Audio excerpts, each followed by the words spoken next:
Okay, so I'd like to then carry on with what we finished up with on Tuesday afternoon, which is Section 8, additional examples. The idea of Section 8 is to, in a certain sense, revise more or less everything we've done up to now, functions, arrays, for loops, while loops, branching, and to specifically show how one would use this in solving engineering problems.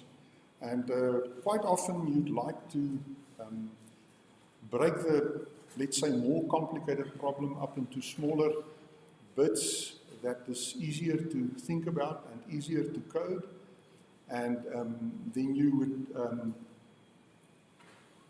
by then referring to this easier bits and pieces, you'd be able to solve the larger and seemingly more complicated problem in an easier way. Okay, so we started off with a guessing game example. Okay, let me also adjust the zoom level up. We started off on Tuesday afternoon with a guessing game example. And we wrote a program that throws two die and then it adds the values together. For instance, if I throw a 2 and I throw a 6, the sum is of course 8. Then the program asks the user to guess what is the answer. And the program must then react to that. Sorry, let me first mention the third bullet. The program allows the user a maximum of 3 guesses to try to answer correctly. But this 3 is a variable that you can adjust in the program. Well, at least that's the way that we've written it. You can also make it 5 if you wish. So the program then should limit you to whatever the maximum is, and the program must also print to the screen for each guess that the user guesses. The program should inform the user whether the guess was too high or too low, or of course if it's correct. If it's correct, the program should stop there, should not carry on, right?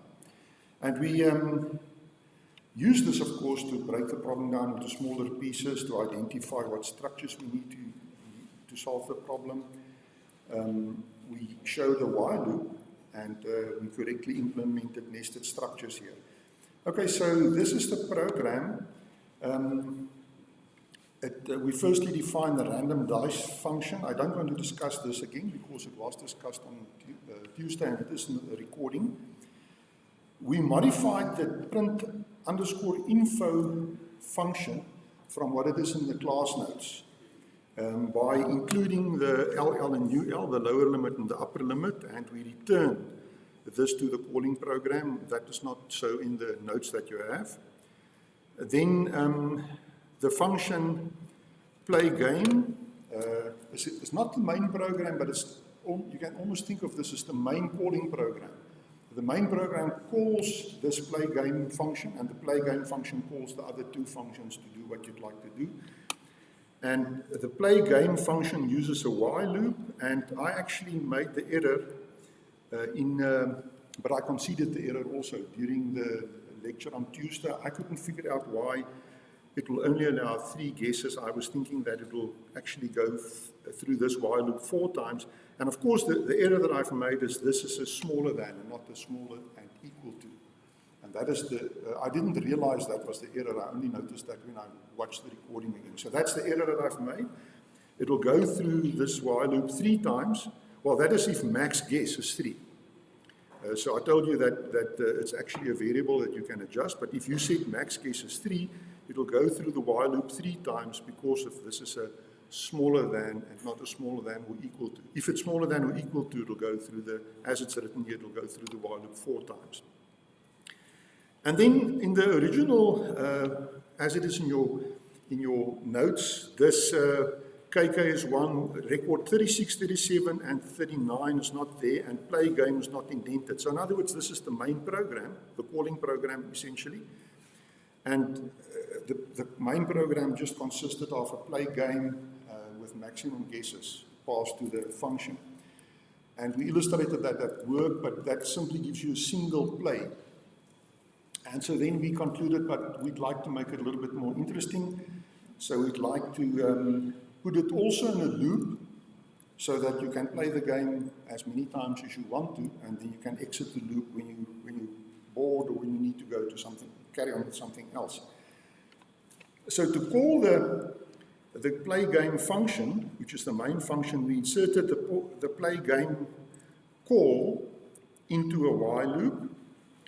So all of this, 36 to 39, is still the main program, but now the play game function is called inside a while loop, and we inserted record 39 as a way to get out of the while loop. We introduced, I forgot to mention this, initially we used the play game function with the input function. So with the input function, you can actually interact with the program, with the computer while it's running a code. It's a new Python function that we introduced. And so initially we used it here for the actual user to guess, but then we commented it out and we actually we instructed the computer to do the guessing also. And so we can use the same thing like input to then stop the while loop that we've inserted. And that's really what we did. And the way that we did this is to put input play again, one if yes, and if it's not one, it will of course then exit. And because the while loop is tested when KK is equal to 1. So if KK is input from the keyboard to anything else than 1, the next time it goes around in the while loop, it will exit the while loop. And let me execute this whole thing. And this showed us, this is a single play.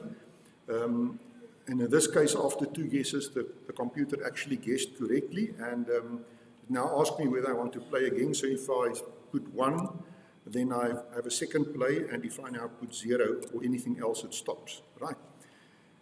There's also another way that's perhaps a little bit, in a certain sense, a little bit simpler, maybe not in terms of coding, but where you work with Boolean variables. And so that is what I'd like to show next. So this is also not included in the notes, in the class notes. Right, so I've already written a little cell here. So instead of initializing KK to 1 outside the while loop, I initialize KK to true. And note now, since KK is a Boolean variable, I can say while KK. Here I said while KK equals to 1. So at first I had to test whether KK is equal to 1. Here I simply use while KK. So if KK is true, it will enter the while loop. I'm in other words using KK now as a Boolean variable, as opposed to here where I was using KK as a numerical variable, right? So that's the first difference. Then I, of course, call play game. And then like here, I now use the input function to ask the user whether he wants to play a game again. But now what I'm asking is input play again, yes or no, default is yes. So I'd like to essentially allow the user to enter actually anything. So if he wants to not play a game, he must enter a no. So he can type no, or he actually, the way I've programmed it, he can type N with anything following the N. You can type never again and it will stop the program. I'll show you that in a moment.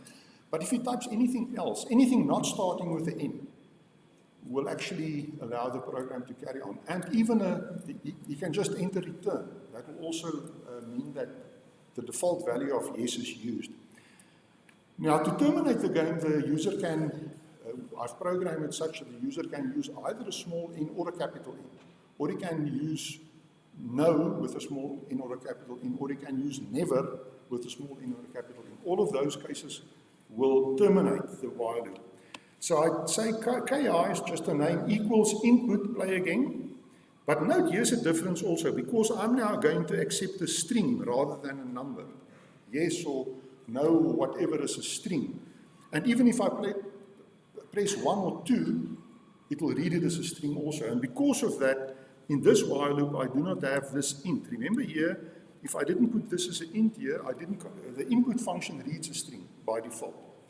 So if I want a number from it, I need to convert the string to a number. Of course, if I, with record 39 in this cell, if I enter a string, it will crash, because it will tell you, well, it cannot convert the string to a number. But so input on its own reads a number, reads a string, but if the string is a number, int will convert the string to a number. And I had to do this because here I'm doing a comparison between KK and a number. So if KK is read as a string, this is never true, it's always false. And we actually showed that, well, I wasn't too awake on Tuesday, so it was actually an error first, but we corrected the error. But now in this case, I am actually, I want to have a string, so because of that, I've removed the int. And I read KI as a string, and after that, I test whether KI is a blank string. Now, blank string, you'll get a blank string if you just press enter. And then in this if statement in record 6, I've got parse. Now, this is a new Python command we haven't shown you before. What does parse do? Well, parse actually do nothing. Parse actually does nothing. So whenever Python gets to a parse, it just carries on. Here it's useful because actually when KI is a blank, I don't want to do anything because if I do nothing, KK will stay true. But I need to put it in because if I don't put it in and I then go to record 7, the program crashes because KI has got a length of 0, and here I'm asking for the first element in KI. So I need to have the if KI, I need to specifically test for KI as if it's a blank string. And if it's a blank string, it passes, but then it will, in that case, it will jump over 7 and 8 because the number 5 was true. So I need to have that test whether KI is a blank string. So if KI is a blank string, nothing happens and KK remains true. It will mean that it will go through the while loop again. So that's if I, in answer to the question, just press return. But if I then press anything else, it will, of course, not go into this if, but it will go to 7, record 7. Now, here I'm also introducing something new that I've never talked about before. If you have a string, if a variable is a string, like KI here is a string, and I want to get the first character in the string, I can actually do it like this. KI, it really almost consider the string as something like a list. It's not really a list, but the principles that apply to a list and an array for indexing also applies to strings. So KI between square brackets 0 returns the first character in the string. KI with the 1 in there in the square brackets will return the second character. KI with a 3 will return the second character. Sorry, I made an error just now. KI with the 1 will return the second character. KI with a 2 will return the third character, and so on. So here I'm just testing whether the first character from KI is a small letter n or whether it's a capital letter N. And if that is true, I go into the if construction here and I change KK to false, which then means that it comes around here, it will not enter the while loop again. But if KK, if the first character of KI is anything except a small n or a capital N, it will not enter into this, it will simply jump away. And I've now added a print, this is actually like a print line feed. In other words, it will just print a blank line. And I've added this because yesterday when we did this, you could see it's difficult to see where one play and the second play, where one play ends and the second play stops. So here the first play stops and here the second play begins. But now it will enter a blank line there. It will just make it a little bit clearer, right? So of course, if I never enter into this elif, KK will remain true and I'll stay inside the while loop. So let's run this and see what we get. If I run it, I see there's the first play. The current guess is 12, it's too high. The current guess is 9, it's still too high. Current guess is 8 and it's too high. The answer is 3. It allowed me only 3 times to play it, but it now asks me whether I want to play again.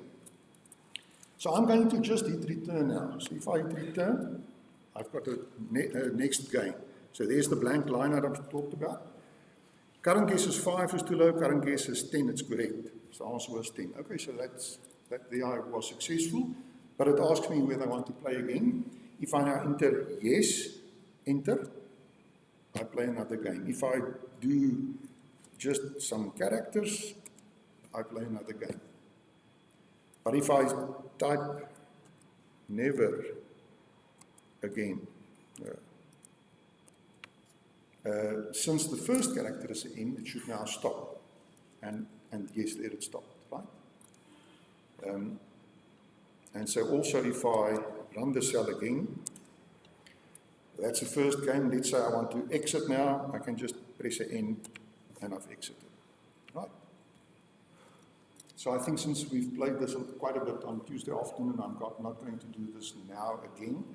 Are there any questions? Everybody happy? Okay, so let's move on to the next example. Well, before I do this, maybe I should interrupt the recording.